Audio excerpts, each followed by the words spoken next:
ഞാനിത് പറയാനില്ല. ഇവിടെ ആരെങ്കിലും സ്ത്രീകൾ ഇത് കേൾക്കണ്ടെങ്കിൽ നിങ്ങളോട് പറയുന്നത് അറിയോ, ടൂർ നിങ്ങൾ പോകുന്നുണ്ട്, ഈ ഒരുപാട് ഇപ്പം റെസിഡൻഷ്യൽ അസോസിയേഷൻ, അതുപോലെ തന്നെ സ്ത്രീകളുമായി ബന്ധപ്പെട്ട കുറേ, അതിലൊക്കെ ഭയങ്കര തിരക്കാ. സ്ത്രീകൾ കല്യാണ സദസ്സിൽ തിരക്കാ, ഒരു സംഗീത കച്ചേരിയിൽ തിരക്കാ, ഒരു പാട്ടുകാരൻ വരുന്നു പറഞ്ഞാൽ അവിടെ സ്ത്രീകളുടെ ബഹളാണ്, ഒരു മിമിക്രി ആർട്ടിസ്റ്റ് വരുന്നു പറഞ്ഞാൽ അവിടെ ഭയങ്കര തിരക്കാണ്.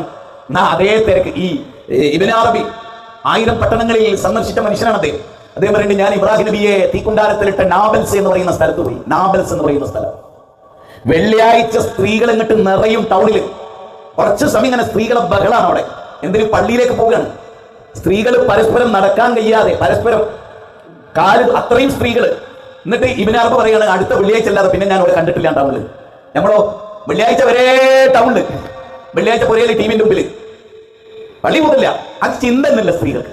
ഇന്ന് വെള്ളിയാഴ്ച ജുമയല്ല, നമ്മളിവിടെ കുത്തുബ കേൾക്കും, ആണുങ്ങളും മക്കളും കുത്തുബ കേൾക്കും, അവിടെ ടി വിയിൽ കാണും. എന്നാൽ ഞാൻ വിചാരിക്കും കല്യാണ പുറയിൽ ഷോപ്പിംഗ് മാളിൽ പോകുമ്പോൾ അന്യ പുരുഷന്മാരെ തൊട്ടുരുമല്ലാത്ത കുറ്റബോധം പള്ളിയിൽ സ്ത്രീകൾക്ക് മാത്രം സൗകര്യപ്പെടുത്തിയ കവാടത്തിലൂടെ ഒരു മനുഷ്യൻ കാണാതെ അവിടെ വന്നിരുന്ന 2 ആയത്തും ഒരു ഹദീസും കേട്ടാൽ ആകാശിരിഞ്ഞു പോവോ? ആകാശിരിഞ്ഞു പോവോ? നമ്മുടെ സമുദായത്തിന്റെ അവസ്ഥ, സ്ത്രീകളുടെ അവസ്ഥ എന്താ നിങ്ങൾക്കറിയോ? ഒളിച്ചോട്ടം ഇത്ര വർദ്ധിച്ചൊരു കാലഘട്ടം. ഒന്നും കേൾക്കാനില്ല. സുന്നി പള്ളിയിൽ എന്തായാലും മിണുന്ന് പോകാൻ പറ്റില്ല. ദർഗയിൽ പോകും, അത് വരുമാനമാണ്, സ്വയം മിണുങ്ങാനാണ്. ഉണ്ടോ? എവിടെ ഉണ്ടാവും? തൊട്ടടുത്ത് ആ പള്ളിയിലുണ്ടാവും. പെണ്ണുങ്ങളെ പേരൊക്കെ അവിടെ പള്ളിയിൽ പോകുന്ന ഹറാമാണ്. ആളുകളോടെ ഞാൻ പറയുന്നത്, നമ്മുടെ സഹോദരിമാർ നാളെ മത്സരയിൽ നമുക്കെതിരെ തിരിഞ്ഞു നിൽക്കും. സൂറത്ത് ഖാഫ് ഞാൻ പഠിച്ചത് റസൂലിന്റെ ഖുത്ബയിലാണെന്നാണ് ഹൗലയെ പോലെയുള്ള ആളുകൾ പറയും. എത്രയോ സ്ത്രീകൾ ഖുർആൻ പഠിക്കുക, മനപ്പാടാക്കുക. യുവചലസുണ്ട്, എത്ര പേര് പങ്കെടുക്കുന്നുണ്ട്? അള്ളാഹുവിന്റെ ഗ്രന്ഥം ഞങ്ങൾ ഓതി വെച്ച ആയത്തുണ്ടല്ലോ, ഇന്നമൽ മുഅ്മിനൂന അല്ലദീന ഇദാ ദുകിറല്ലാഹ് വജിലത് ഖുലൂബുഹും വഇദാ തുലിയത് അലൈഹിം ആയാതുഹു സാദത്തുഹും ഈമാനാ. അതിൽ അല്ലാഹു പറയുന്നത്, അള്ളാഹിനെ പറ്റി പ്രസ്താവിക്കപ്പെട്ടാൽ വജിലത്ത് ഖുലൂബുഹും, ഹൃദയം ഇങ്ങനെ പേടിച്ച് നടുക. ആയത്തുകൾ ഓതി കേൾപ്പിക്കപ്പെട്ടാൽ ആയത്ത് ഓതി കേൾക്കാനുള്ള സൗഭാഗ്യം തന്നെയല്ല മനുഷ്യൻ. ആയത്ത് ഓതി കേൾപ്പിക്കപ്പെട്ടാൽ ഈമാൻ വർദ്ധിക്കുന്ന 8-ാം അധ്യായം 3-ാമത്തെ വചനം. ആയത്ത് ഓതി കൊടുത്തിട്ട് ഈമാൻ ഉണ്ടാക്കും. പിന്നെ ഇവിടെ ഇരിക്കുന്ന നമ്മൾ ഓരോരുത്തരും നോക്കൂ, നമ്മുടെ വിശ്വാസം, നമ്മുടെ ആചാരം, നമ്മുടെ അനുഷ്ഠാനം, അത് നമ്മൾ ഒരിക്കലും വിദഗ്ധ ചെയ്യാൻ നമുക്ക് ഇഷ്ടമല്ല. സെൽഫികളായ പ്രത്യേകത എന്താണ്? ശിർക്ക് ചെയ്യാനും വിദഗ്ധ ചെയ്യാനും നമ്മളില്ല. അതുകൊണ്ട് ഞാൻ ഇവിടെ ഇരിക്കുന്ന സ്ത്രീകളോടും അല്ലാത്തവരൊക്കെ പറയുന്നത്, വെള്ളിയാഴ്ച പള്ളിയിൽ ഒരു ആവേശത്തോടെ, കല്യാണപ്പുറയിൽ പോകുന്നതിനേക്കാളൊക്കെ വലിയ ആവേശത്തോടെ ഓടി വരാം. ഞാൻ ഇന്ന് എനിക്കൊരാളെ മെസ്സേജ് ഇട്ടാണ്, വല്ലാഹി പറയുന്നത്, ഒരു ഖുതുബ നേരിട്ട് കേൾക്കാൻ എനിക്ക് കൊതിയുണ്ട്.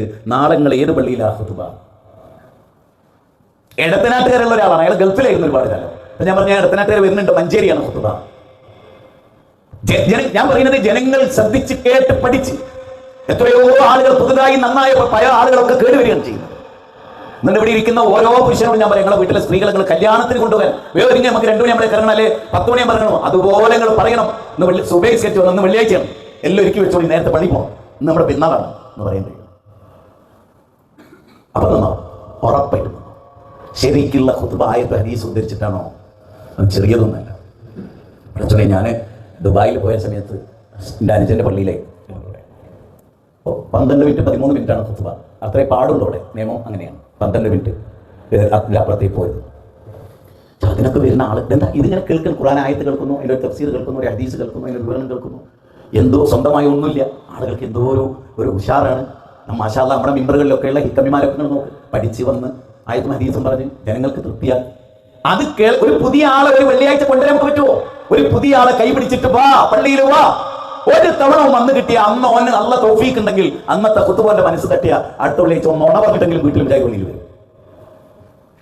കാരണം മുജാഹിദ് പള്ളിയിലേക്ക് പോകുന്നതെന്ന് പറഞ്ഞാൽ വീട്ടിൽ കലാപം ഉണ്ടാവും. അതുകൊണ്ട് നോണെങ്കിലും പറഞ്ഞിട്ട് ഒളിച്ചു പാർത്തും ആ പള്ളിയിൽ. കോഴിക്കോട് ടൗണിലൊക്കെ അങ്ങനെ വന്നിട്ടാണ് ആളുകൾ മാറിയത്.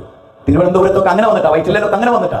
ടൗണിൽ റോഡ് സൈഡിലെ പള്ളിയിലേക്ക് കയറും, ഒറ്റ ഖുതുബ, പിന്നെ അവർ വരികയാണ്, അതിനായിട്ട് വരികയാണ്. മാർക്കറ്റിൽ പോകാമെന്ന് നുണവരെ പറഞ്ഞ് വന്നിട്ട് മുജാഹിദായിട്ട് വീട്ടിൽ നിന്ന് പുറത്താക്കപ്പെട്ടവരൊക്കെ എനിക്ക് വ്യക്തിപരമായ അറിയാം. ഞാൻ ഈ സഹോദരിമാരോട് പറയും, നിങ്ങൾ എന്നെ ചിന്തിച്ചു, നിങ്ങളൊരു കല്യാണത്തിന് പോകാൻ കാണിക്കുന്നു, ഉഷാർ അള്ളാഹിന്റെ ഭവനത്തോട് നിങ്ങൾ കാണിക്കുന്നുണ്ടോ?